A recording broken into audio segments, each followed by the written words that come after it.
कि विष्णु पिता लक्ष्मी मैया पति मेरी रखो जी लाज मेरी रखो।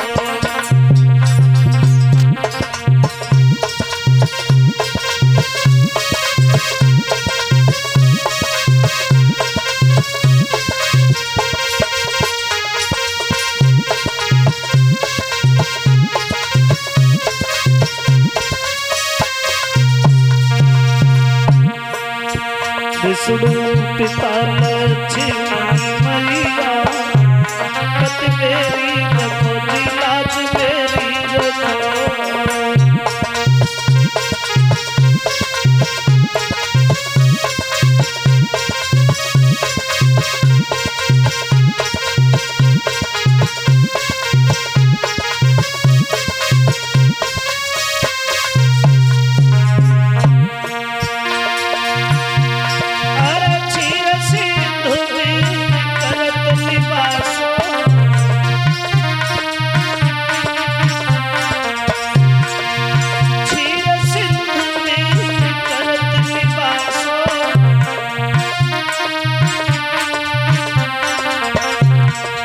शेषनाग की सैया पति मेरी रखो लाज मेरी रखो।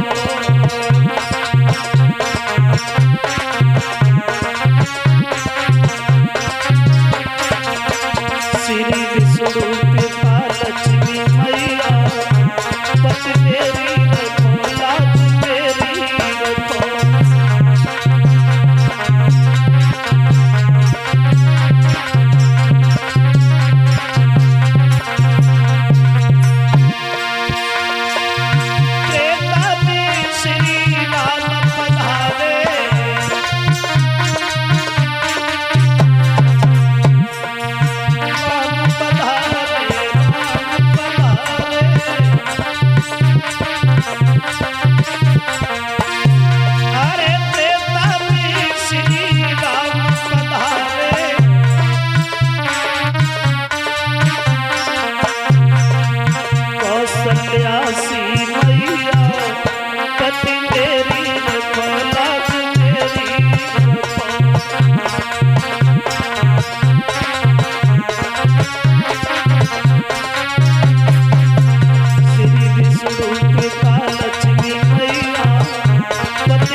बलदाऊ से भैया पति मेरी रखो लाज मेरी रखो।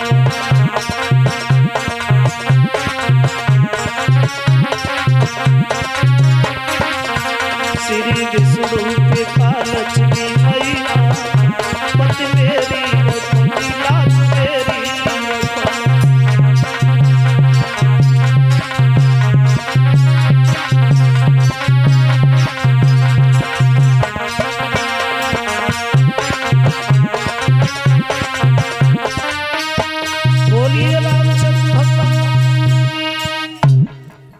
परम आदरणीय उपस्थित हमारे समस्त श्रोता बंधु, श्रीमद् भागवत कथा एक अनुष्ठान को चलते हुए आज ये चौथा दिन व्यतीत होने के लिए जा रहा है। भक्तों और भगवान की चर्चाएं करते हुए सुखदेव महाराज समझाते हैं कि हे अभिमन्यु के लाल, भगवान भूतनाथ भोले बाबा के बारे में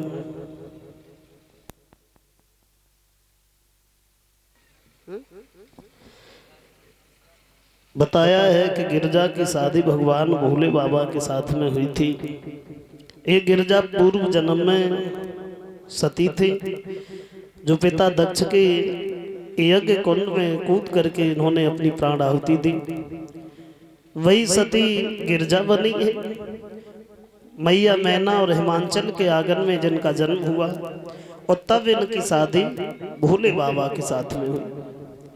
आओ देखेंगे भगवान मर्यादा पुरुषोत्तम श्री राम के बारे में कि भगवान श्री राम का अवतार क्यों हुआ, कब हुआ और कैसे हुआ। बताया है भक्तजनों, हमारे इस आर्यावर्त देश भारत की धराधाम पर भगवान का अवतार कब हुआ, क्यों हुआ और कैसे हुआ।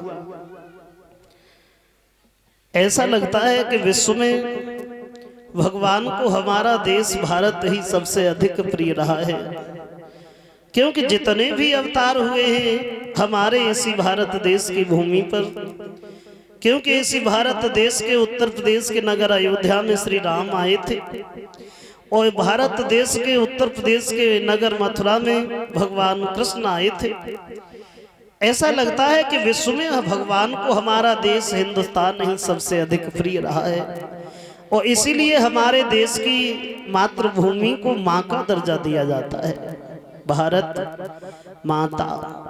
अन्य किसी देश की धरती को माँ का दर्जा नहीं दिया जाता है, न रूस माता, न अमेरिका माता, न ईरान माता, न इजराइल माता। हमारे देश की धरती को माँ का दर्जा दिया जाता है, भारत माता। ऐसा लगता है कि हमारा देश भारत आज से नहीं, सदियों पहले से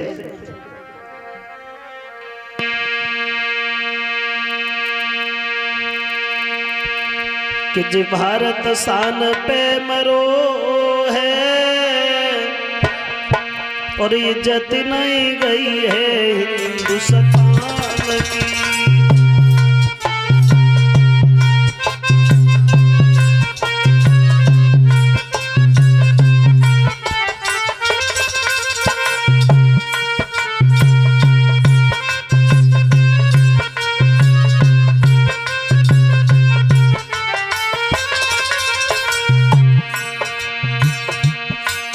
हमारे देश के नौजवान ही नहीं बल्कि वो माताएं बहनें जो घूंघट की ओट में अपना जीवन व्यतीत कर देती हैं, कभी पुरुषों से कम नहीं रही।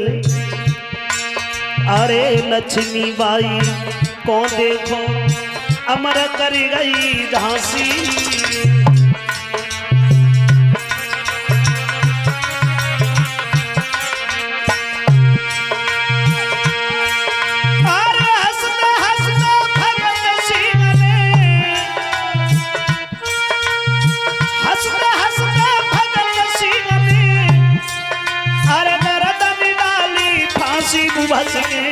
देश पे मरो है इज्जत नहीं गई है हिंदुस्तान की।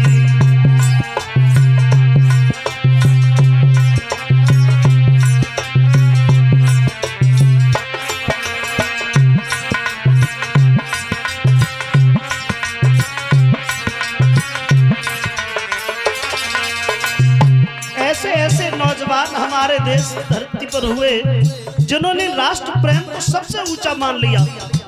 भगत सिंह पंजाब के रहने वाले थे, इनके पिता किसान थे, हल चला रहे थे तो अपने पिता से एक बात कही, देखो देश के लिए प्रेम देखो। खेती करते देख पिता को भगत सिंह बोला, ए मक्का बाजरा कोई मत भाइयो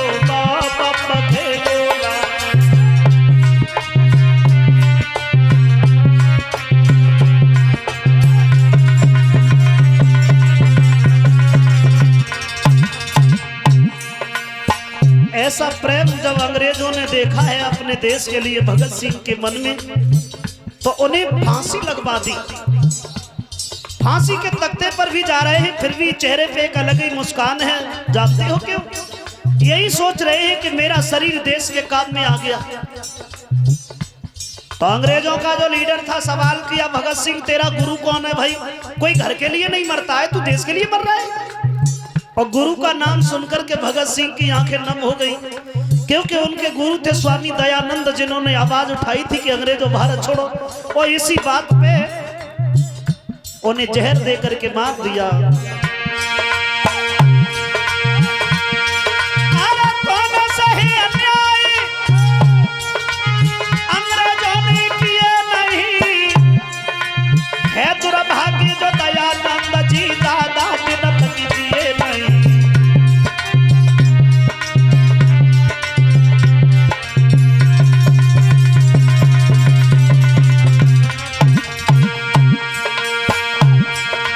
कौन सही अपराध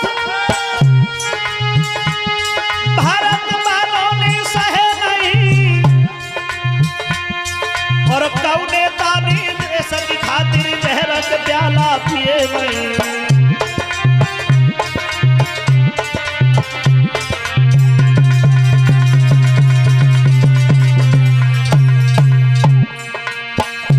ऐसा रहा हमारा हिंदुस्तान आज से नहीं, सदियों पहले से। लेकिन हमारा पड़ोसी जो पाकिस्तान है कभी कभी बौखला जाता है। थोड़े दिन पहले कह रहा था हमारे पास परमाणु बम है, हमला कर देंगे, लेकिन नहीं पता है। एशियार भेड़ियों से डर सकती सिंहों की संतान नहीं, और भरत वंश के इस पानी की है उसको पहचान नहीं।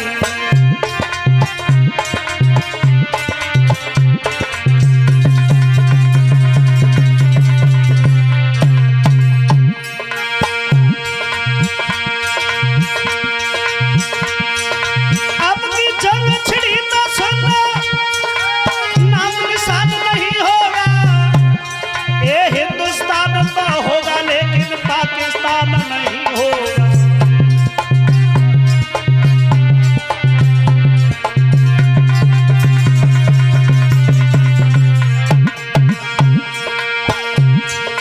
हरा भरा वीरों से हर पल प्यारा हिंदुस्तान रहा, और सब देशों में देश हमारा भारत ही बलवान रहा।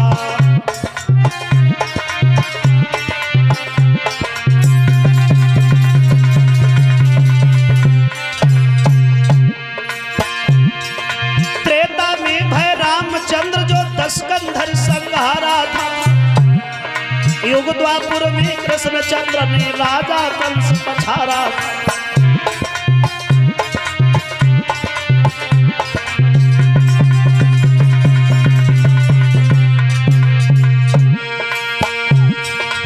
भक्त में वो भक्त शिरोमणि पवन पुत्र हनुमान रहा, सब देशों में देश हमारा भारत ही बलवान रहा।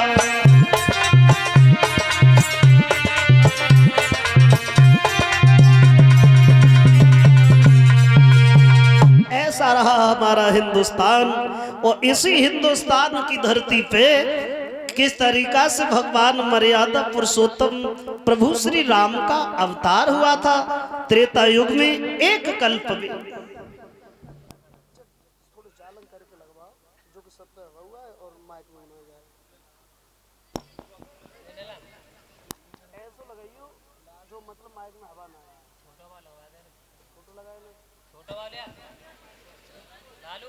बताया है भक्तजनों,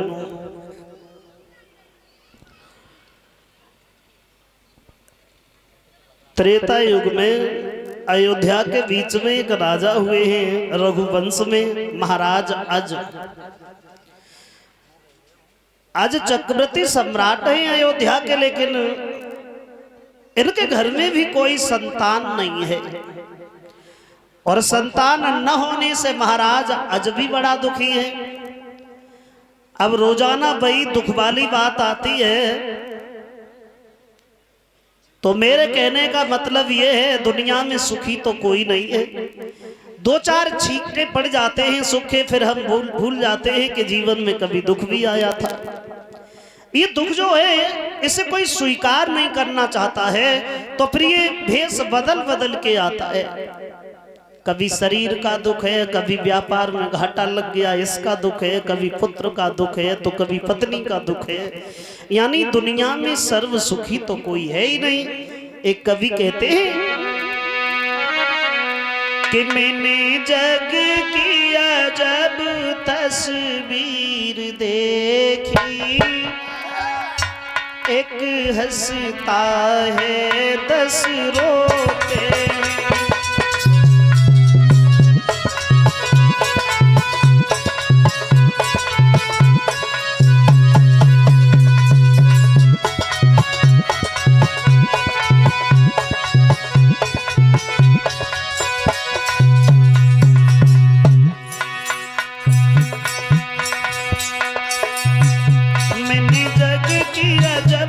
तस्वीर देखी, एक हंसता है 10 रोते।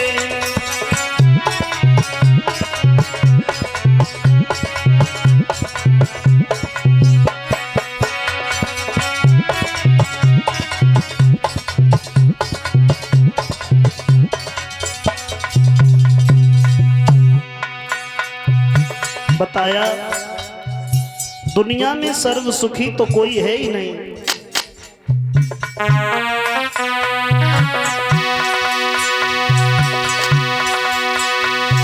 तो एक सुखी है लाखों में, आंसू ही करोड़ों आंखों में।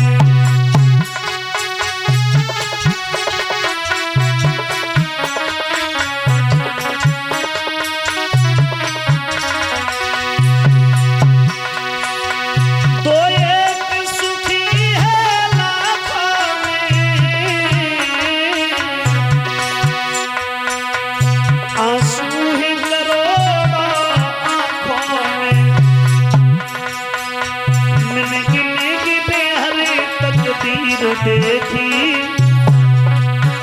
मैंने गिने गिने हरी तकदीर देखी, एक हंसता है 10 रोते।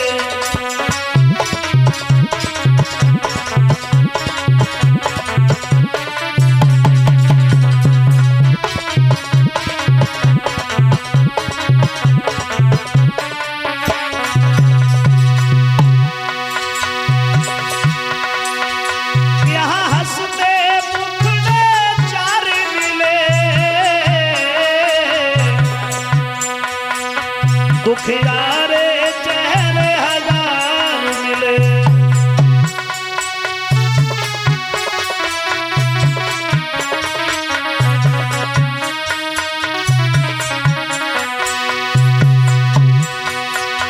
यहाँ हंसते मुखड़े 4 मिले।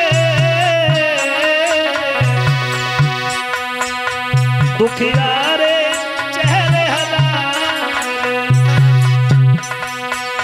यहाँ सुख से 100 गुनी पीर देखी। मैंने सुख से 100 गुनी पीर देखी, एक हंसता है 10 रोते।